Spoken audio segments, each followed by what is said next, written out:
vừa tèn on đông tập đoàn chú lục nghe phải rồi nha lỗ là su của phải ok nó sẽ lỗ ha cái này lỗ à hùng nguồn phải xin xanh tiếp theo đâu á ít hơn đà nẵng à nó lạnh gì quá nó xếpอยู่ฟังเหวเท้าหยวดเท้าออสเตรเลียอีเวียนอยู่ฟังแต่นายขัดเจ้าเหวยิสูนางใจจิตnó sẽ vừa là hết tay ta quỳ công vậy dây nhé cái này họ có sẽ bớt dấu nói có ta hầu lều tháo phải há chụp chúa như bữa đi à dấu nó là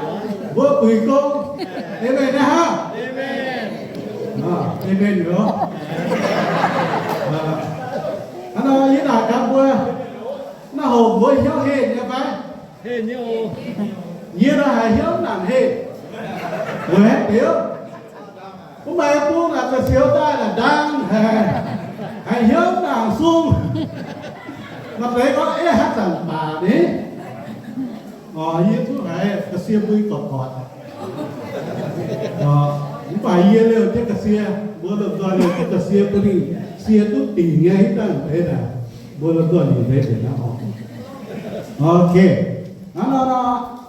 lồ hiếu nó ye họ ta nó ye phụt cho con ta sản chế hầu nó kinh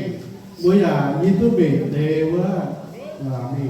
mình bia của Syria ye hầu như tôi đang phải nó phải gì thôi và tổ chức sai nên tai nổ như đó á nếu nó ye cha bố tôi bà tôi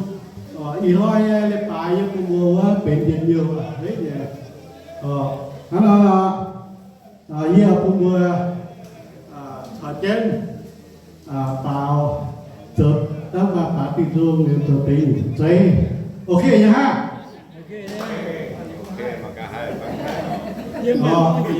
nó đúng không cô mua chỗ sớt thì xin đây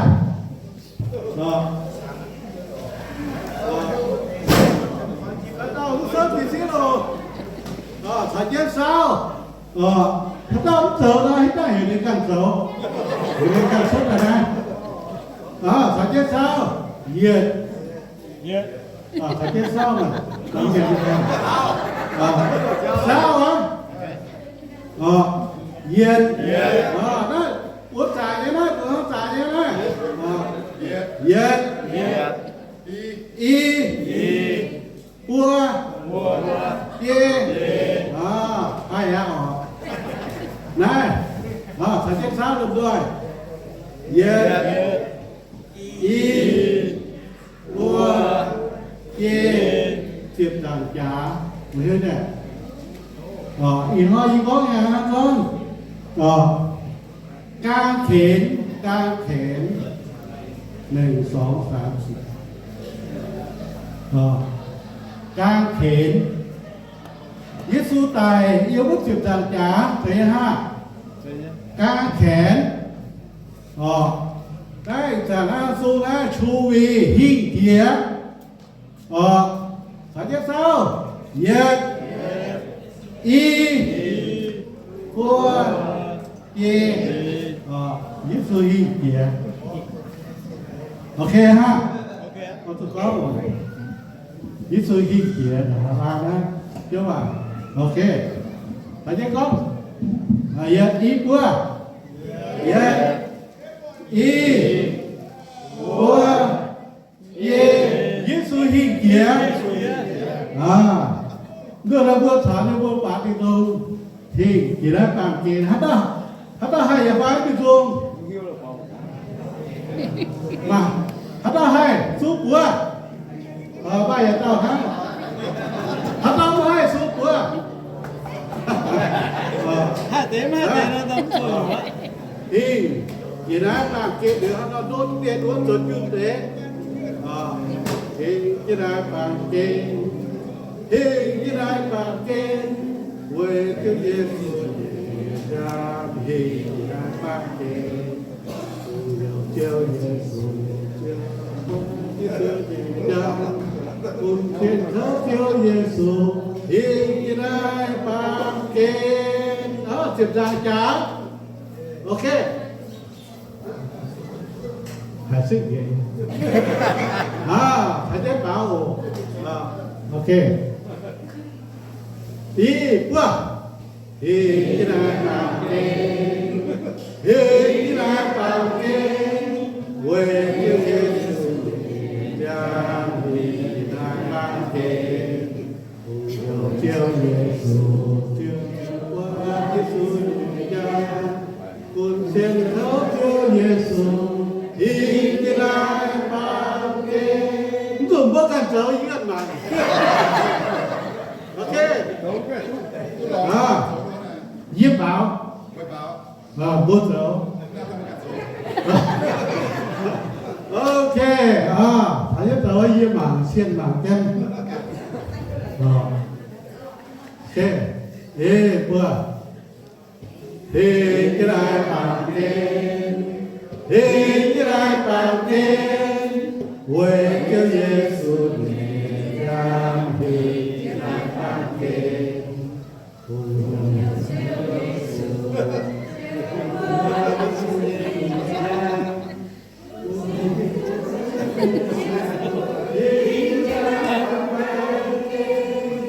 giới thiệu quá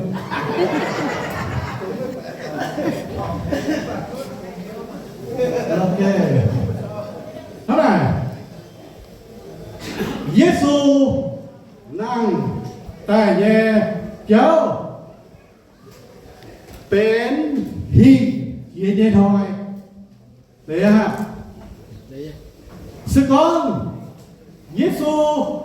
tài đi nên năng tài vô bữa tiền Giêsu bây giờ bắt làm rồi bữa giờ xuôi thì có hello hỏi này có xuôi này trên đôi cũng thế bữa xuôi bảo vệ Giêsu năng tài hình chia tài như thế hình chia tùy hình chia sa tàn chia dèo thế là gì họ tôi ta nói hầu Giêsu năng tài nhẹ xích đâyเป็นhình chia hồi bữa tiên điêu con lò hài thế là ý nói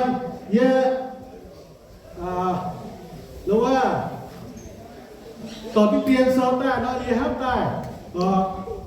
vừa bản tiền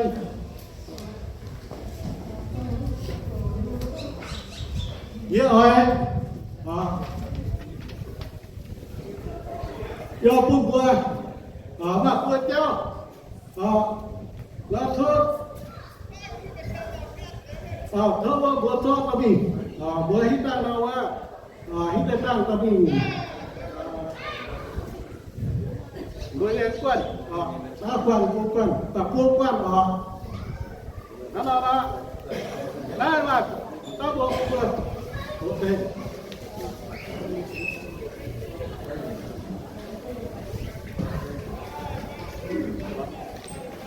tàu ha phút cho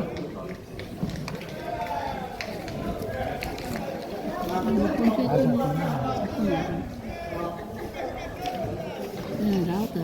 xuất phát trên một sự cái này ở bữa nông tôi bữa nay cũng để chơi đây yêu bữa này bữa hay bảo bữa cũng dám bảo để yêu nó trang thì hấp đây có thảo ở bữa nông tôi tổ kinh sâu bữa nhiều quá sâu quá lại ha yêu đã thể hiện Corinto xiềng trang tập phát tập về tổ tự kinh sơ đấy họ giờ tô ngay nó đâu bố quản cái hạt nó vừa tại sao họ lông tôi tổ cá y vừa Ye can xít tai đề ye chun bùa mê buông nhá cao lộ tiết hiến ye xê hát kỳ sâu phía kết có ngò kỳ tù về bua ye chuy tài và hát kỳ sâu có nên chủ biết tiến có phan thôi thịt hôn quân mình nàng ta nó nào bữa rồi chứ xin cáo cáo ô chiếu à bữa lại chi ô thì thôi điên điêu on là hài thì bữa lúc ta thả ná nông tòng cho cái quạt rười nhé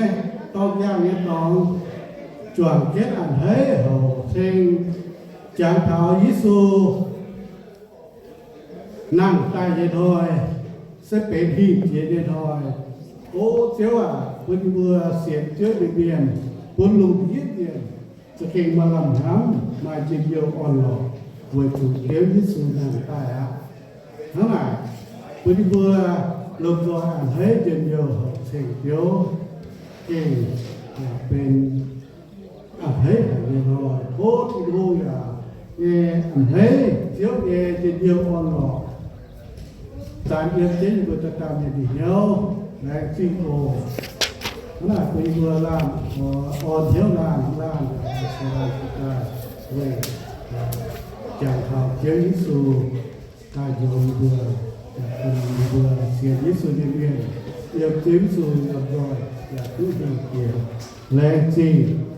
เบื่อให้หมอกเอาเขาเต้นเจ้ายิสูเบื่อเลเบนเจ้ายิสูเว้ยมาเนี่ยสุยสุปีเยี่ยมเจ็บจังจาตายสุเปียกเยี่ยมเถาตะฟางหอยขึ้นหูปุ่นนินแองนั่งใต้เยี่ยนเดียวเสียงเย็นนายเสเป็นหลงเจนเย่คู่เปลี่ยนเย่ก่อนโตเวปุ่นตู้เสียยิสุเดียวตู้เดียวถ้าไหนยิสุนั่งใต้เย็นหอยได้เป็นhình chế nhân thôi đó là vừa tổ bắt đầu kịch sơ và giáo vừa hiến đúc thảo có Giêsu đang tay thôi làเป็นhình chế nhân thôi xe hắn là nó em đây giờ quân vô màng này nhất bố bài ấy เป็นคู่เฟียนเนี่ยก่อนโตจังนะจังพุทโธกิ่งเซอร์ก่อนเปาโลก่อนเยียจิตตายเนี่ยคู่เฟียนเยียจุนบัวไปบัวนายเซเพ่งไปตัวเดียวนะเป็นคู่เฟียนเนี่ยก่อนโตเท่าไหร่บุกองข่าวยิสูนั่งใต้ยันเจ้าน่ะยิสูนั่งใต้ยันเจ้าน่ะsẽเป็นคู่เพียนเนี่ยก่อนโดขนาดสกอง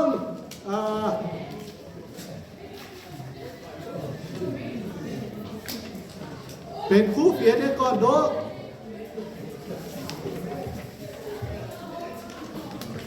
คู่เพียนก้อนเท้าฮะโยม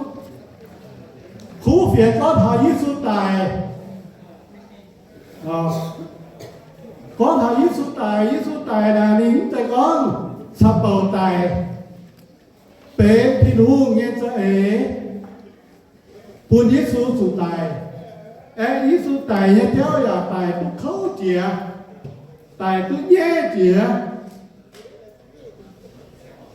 nên bà chú ý bà đi chủ đáp nhân miền nhé chú ý